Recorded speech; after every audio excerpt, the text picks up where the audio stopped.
What's up, everyone? My name is Chris, and this is Chris's Court, where we talk about the NBA games, trade rumors, free agency, players, previews of next games, how they did in the last games, and what they need to succeed in the next game. Some of you might know me from TikTok as Christopher200XX, where I post basketball videos, and this is kind of like just an expansion of that, more or less, but it's not really the same thing, but we're gonna have some fun on here though. All right, so as you can probably see, I'm a Celtics fan, and first off, we're gonna talk about the last game and what they need to do to win this game tonight. I mean, huge game, season is on the line. Let's see if they can put it all together. So I don't know if this is gonna be my normal studio, but I'm trying to figure out a place where I can set up things in the background, like jerseys and banners or posters or something. I'm trying to figure that out right now. I'm trying to clear space, but this won't be this will be a temporary studio probably, but we'll see. All right, so if you guys didn't already watch the game on, I think it was Wednesday. Yeah, Wednesday. Well, Celtics lost by 3 in double overtime, 125 to 122.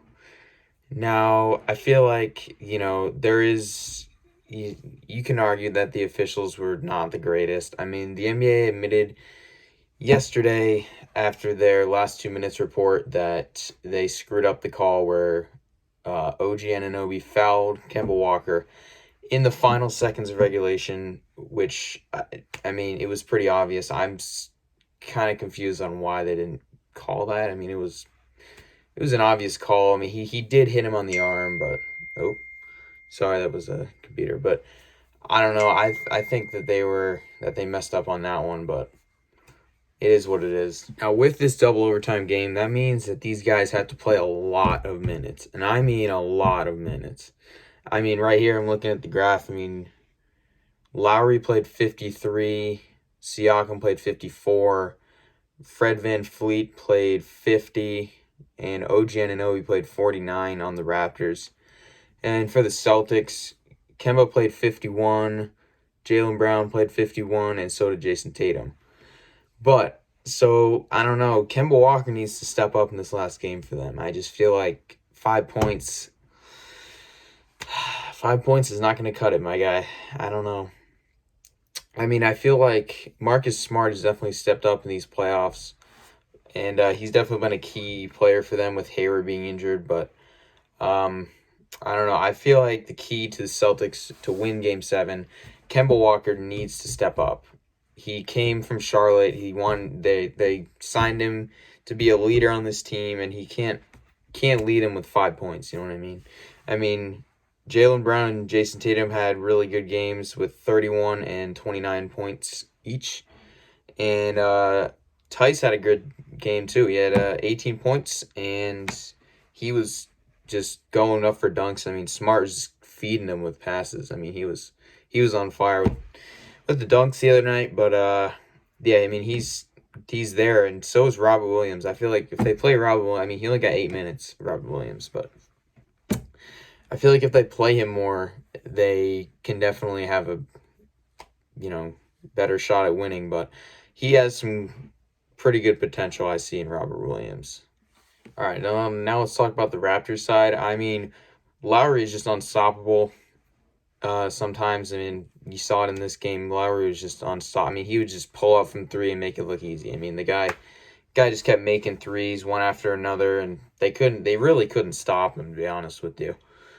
Yeah, so in Game 7, they have to defend him more. I mean, Siakam's been off this whole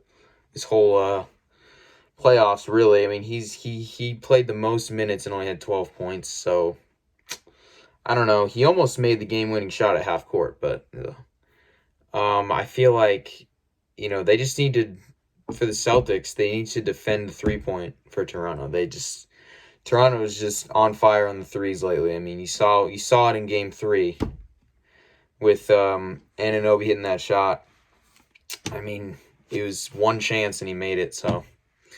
But I mean, yesterday they were on fire. I mean, Fred VanVleet scored like 9 points in 30 seconds or something. I don't know. It was something insane like that. But I mean, Serge Ibaka even was questionable for the game, and he still put up 13 when he was in, and he only got 21 minutes. So, yeah, I don't know.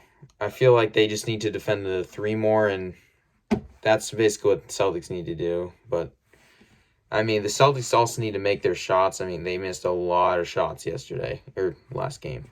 It was like crazy. They just kept missing shots. But you can't blame everything on the officials. But they weren't the greatest. But I don't know.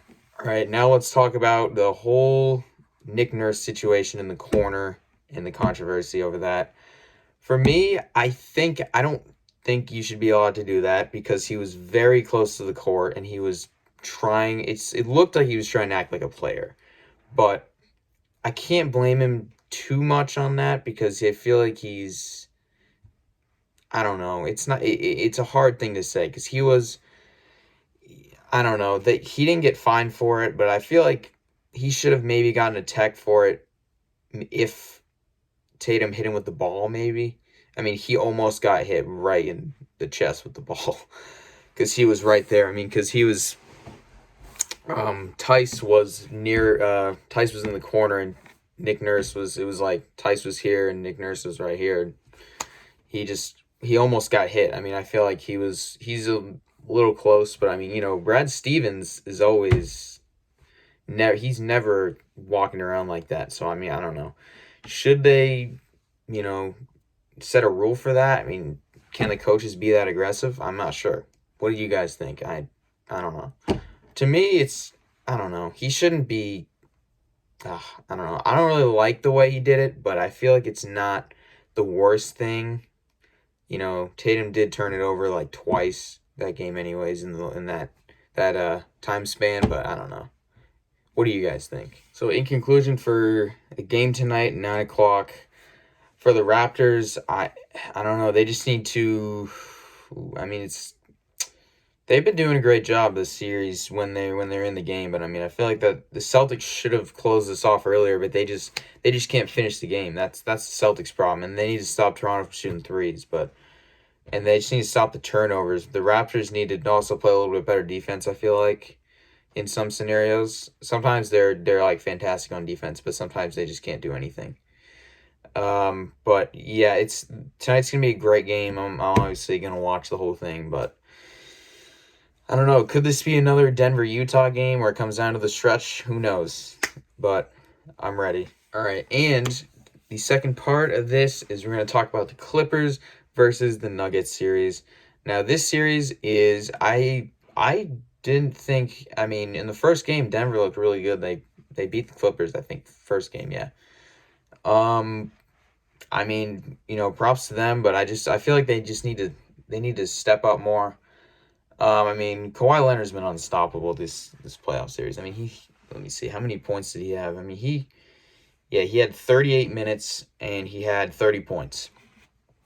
I mean, I don't know what else he can do about that. I mean, Kawhi is just unstoppable. I mean, he showed it last year with the Raptors. I mean, he was just.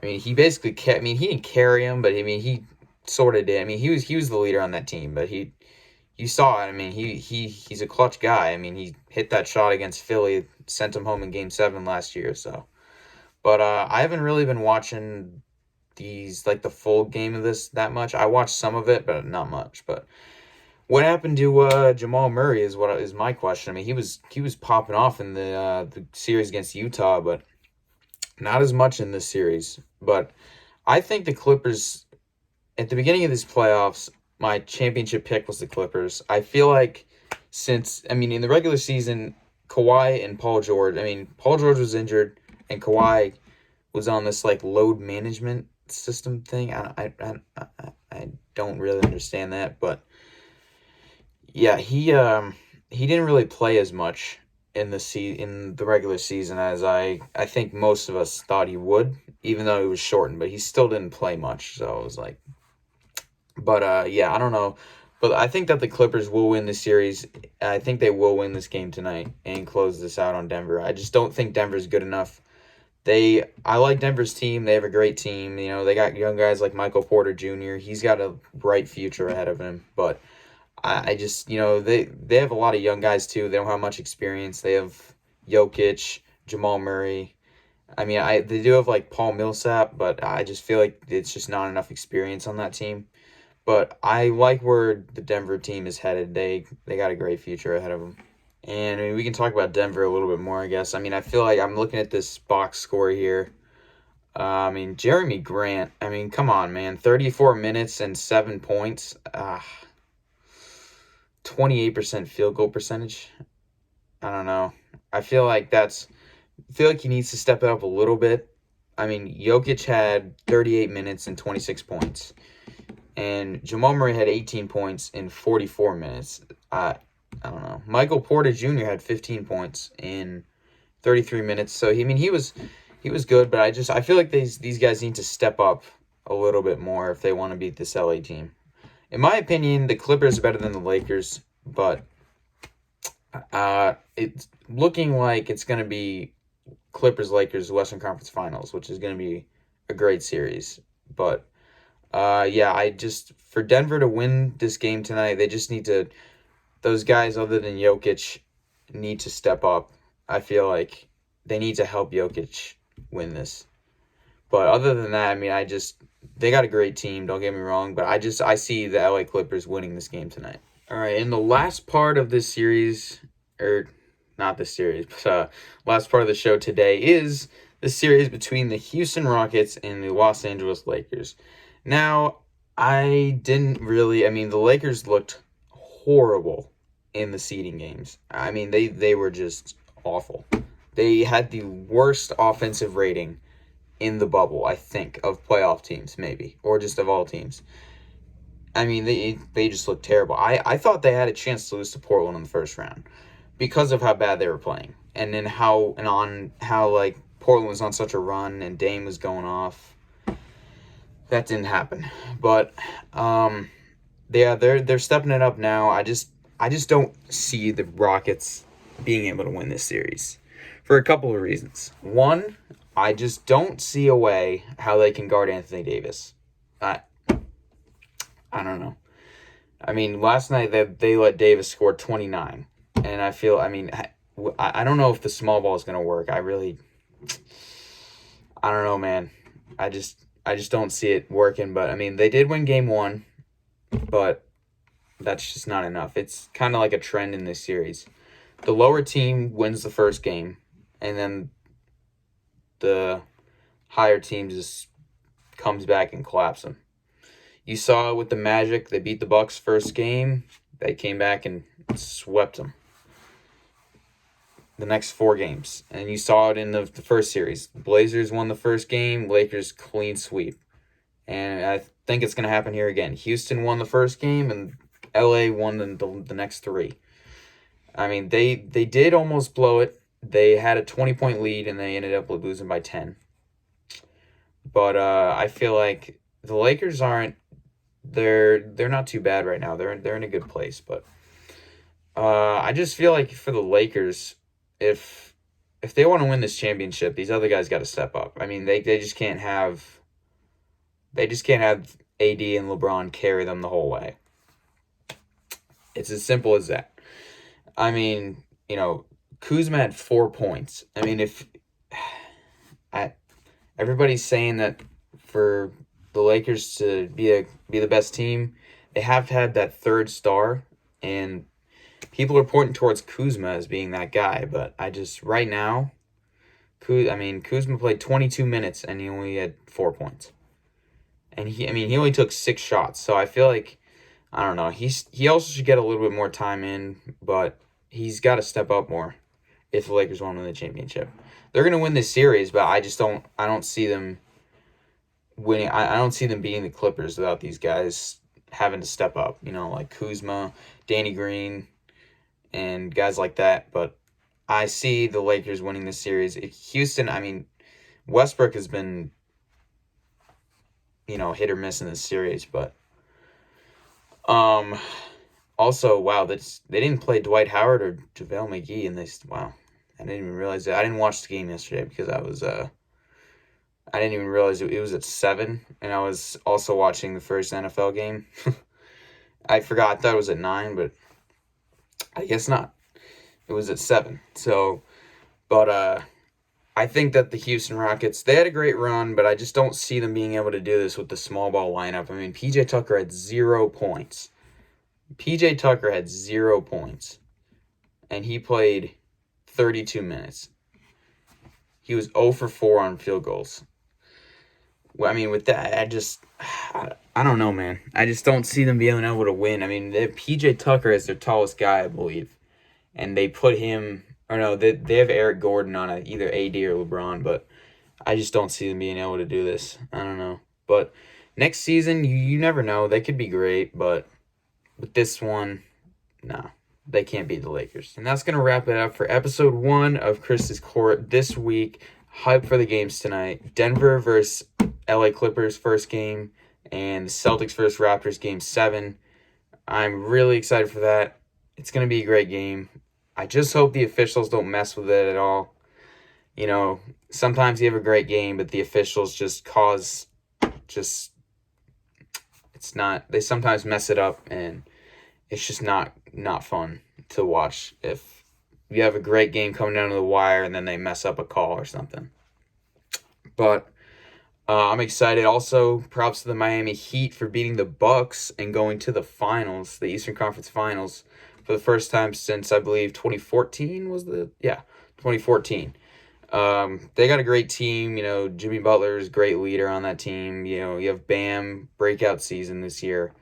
And you have, like, the outstanding rookies, you know, Tyler Hero, Duncan Robinson, and you have the experience. You have Goran Dragic. And also, I mean, Jimmy Butler's been in the league for a while. He used to play for the Bulls, T-Wolves, Sixers. I mean, he's been on a lot of teams, and he's had some great success. And yeah, I'm looking forward to whoever wins that. I'm looking forward to that series. But maybe in the next episode, we're going to talk about free agency this offseason and who is going to go where and how next season is going to shape up, because I'm also excited for next season. I mean, the draft is, I don't know, they haven't set a date for it yet because I think they moved it back, I believe. But yeah, they were talking about it the other day. They moved it back, but I can't wait for next season too. I really hope we can go back to regular arenas. I really want to go to the Garden. I was going to go this year. I was looking at tickets right before the shutdown happened, and I was so mad I couldn't go. But yeah, I've been to 2 games at the Garden, and I really want to go to one. I was going to go to this year. I wanted to see Kemba play with the Tatum and Brown, but next year, I hope. I mean, if not, year after. Kemba signed a large contract for like 4 or 5 years, so we'll have him on for a while. But if you guys enjoyed this, please leave a like down below. I'm going to be trying to do these a couple times a week, and when the season ends, you know, we can talk about what's going to happen next season, which teams are going to be the best. I'll give you my league predictions for next year and, you know, stuff like that. But if not, I might talk about other things. But for right now, this is Chris, and I am signing off, and I'll see you in the next episode, which might be posted up today, actually. I'm not sure. Maybe tomorrow, but soon. Well, thank you guys for watching, and I'll see you in the next episode. Peace.